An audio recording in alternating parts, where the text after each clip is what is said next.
അഞ്ച് മിനിറ്റ് കൊണ്ട് ഉണ്ടാക്കിയെടുക്കാൻ പറ്റിയ ഒരു അടിപൊളി സ്നാക്സുമായിട്ടാണ് ഞാൻ ഇന്ന് വന്നത്.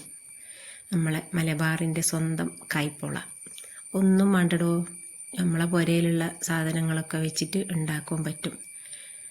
എങ്ങനെയാണ് ഉണ്ടാക്കിയതെന്നൊന്ന് കണ്ടു നോക്കിയാലോ.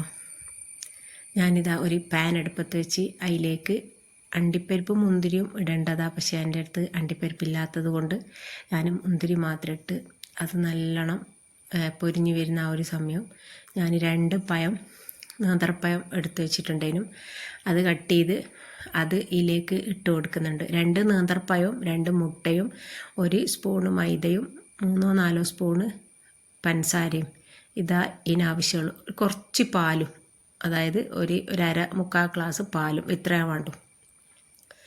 അപ്പോൾ നമ്മളെ മുന്തിരി ഇവിടെ റെഡിയായി. ഇനി ഇതിലേക്ക് പഴം ഇട്ട് കൊടുക്കുന്നുണ്ട്. ഇനി അതിൽ ആവശ്യത്തിനുള്ള പഞ്ചസാര ഇട്ട് കൊടുത്ത്, പഞ്ചസാര എന്ന് പറയുന്നത് ഓരോരുത്തരുടെ അളവിനനുസരിച്ച് പഞ്ചസാര ഇട്ട് കൊടുക്കുക. എനിക്ക് പൊതുവെ വലിയൊരു മധുരം ഇഷ്ടമില്ലാത്തത് കൊണ്ട് ഞാൻ കുറച്ചിട്ടാണ് എന്തിലും ഞാൻ പഞ്ചസാര ഇട്ട് കൊടുക്കുക.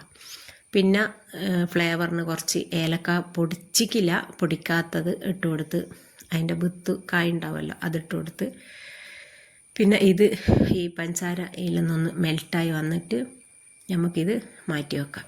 ആ ഒരു സമയം കൊണ്ട് ഞാനൊരു ബൗളിലേക്ക് 2 മുട്ടയും കുറച്ച് പാലും കൂടി എടുത്ത് നന്നായി ഒന്ന് മിക്സ് ചെയ്ത്, പിന്നെ അതിലേക്ക് 1 സ്പൂണ് മൈദപ്പൊടിയും കൂടി ഇട്ട് കൊടുക്കുന്നുണ്ട്. ഇനി ഇതൊരു മഞ്ഞ കളറായിട്ട് കിട്ടണമെങ്കിൽ കുറച്ച് ബിരിയാണീൻ്റെ കളറുണ്ടല്ലോ അതോ അല്ലെങ്കിൽ മഞ്ഞൾപ്പൊടിയോ എന്തെങ്കിലും ഇട്ട് കൊടുക്കുക. പക്ഷെ ഞാൻ അങ്ങനെ കളറൊന്നും ആക്കിയിട്ട് എടുക്കുന്നില്ല. ഇതും നല്ലൊരു ടേസ്റ്റ് തന്നെയാണ്. മറ്റേതൊരു കളറ് വ്യത്യാസമൊന്നേ ഉള്ളൂ. അപ്പോൾ ഇതാ സ്പൂണിൽ മൈദ എടുത്ത് അതും കൂടെ നല്ലോണം ഒന്ന് ഇളക്കി ചേർത്ത് റെഡിയാക്കി ഈ വാട്ടി വെച്ച പഴം ഈ മാവിലേക്ക് ചേർത്ത് കൊടുക്കുന്നുണ്ട്. ഇനി ഇതൊരു 5 to 10 മിനിറ്റ് വരെ ഇങ്ങനെ വെക്കണം. കാരണം പഞ്ചസാര പഴത്തിലാണ്, അതേപോലെ തന്നെ ഏലക്കായും ഇതൊക്കെ ഇറങ്ങി വരണമെങ്കിൽ കുറച്ച് ടൈം എടുക്കും. അപ്പോൾ ഇത് കുറച്ച് സമയം അവിടെ മാറ്റി വെച്ച് ആ പാന് തന്നെ എടുത്തിട്ട് അതിലേക്കാണ് ഞാനിത് ഒഴിച്ചു കൊടുക്കുന്നത്.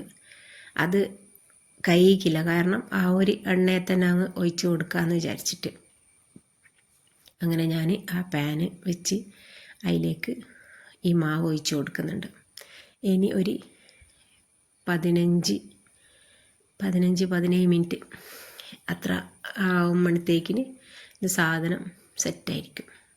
ഞാൻ വൈകുന്നേരം ഒരു പഴവും മുട്ട എന്തെങ്കിലും കൂട്ടി ചായ കുടിക്കട്ടെ എന്ന് വിചാരിച്ചത്. അപ്പോൾ പെട്ടെന്ന് എനിക്ക് തോന്നി ഇങ്ങനെ ഒന്ന് ഉണ്ടാക്കി നോക്കിയാലോ.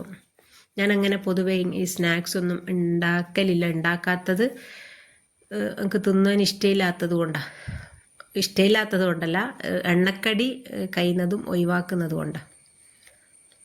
അപ്പോൾ ഇത് ഒരു 15-17 മിനിറ്റ് അങ്ങനെ എടുത്ത് ഇത് നല്ലോണം സെറ്റായി വന്നിട്ടുണ്ട്.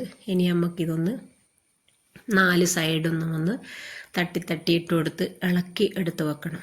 എന്നിട്ട് ഒരു പ്ലേറ്റ് വെച്ചിട്ട് നമുക്ക് അതിങ്ങോട്ടേക്ക് തിരിച്ചിടണമല്ല മറിച്ചിടണം. ഈ മറിച്ചിടല് കേക്ക് മൊത്തം ഇങ്ങോട്ടേക്ക് വരണം, അല്ലെങ്കിൽ നുറുങ്ങിപ്പോവാൻ ചാൻസ് ഉണ്ട്. കേക്കല്ല, ഈ പോള. അപ്പോൾ ഇതാ ഏടെ അടിയിലൊന്നും തട്ടിക്കോ മുട്ടിക്കോ ഒന്നുമില്ല, നല്ല ഭംഗിയായിട്ട് ഇങ്ങ് പോന്നിട്ടുണ്ട്. ഇനി ഇത് ഇത്രയും സമയം മേലെ നിന്ന ഭാഗം ഇനിയൊന്ന് അടിയിലാക്കി കൊടുക്കണം. ചെറിയൊരു വേവ് മേലെ ഉണ്ടെങ്കിൽ അതും കൂടെ ഒന്നങ്ങ് സെറ്റായിപ്പോട്ടെ. ഞാൻ ഇങ്ങനത്തെ ഒന്നും ഉണ്ടാക്കുമ്പോൾ മെനക്കെടാത്തത് എനിക്ക് തിന്നാൻ പറ്റാത്തത് കൊണ്ടാണ്. എനിക്കും തിന്നാൻ പറ്റില്ല, മക്കൾക്കും ഇവിടെ തിന്നാൻ പറ്റില്ല. ആർക്കും എണ്ണയിൽ ഉണ്ടാക്കിയത് ഇഷ്ടമില്ലാത്തത് കൊണ്ടാണ് ഇതൊന്നും ഉണ്ടാക്കാത്തത്.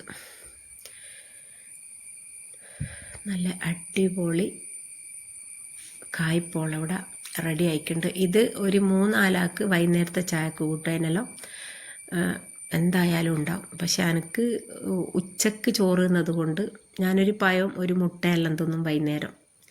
അപ്പോൾ അതുകൊണ്ട് ഞാനെന്ത് ചെയ്ത് ഒരു 3 പീസ് അങ്ങോട്ട് അടിച്ച്, മധുരം കുറഞ്ഞത് കൊണ്ട് തിന്നാൻ രസമുണ്ട്. ഉണ്ടാക്കിയാൽ എന്തായാലും തിന്നു പോവും.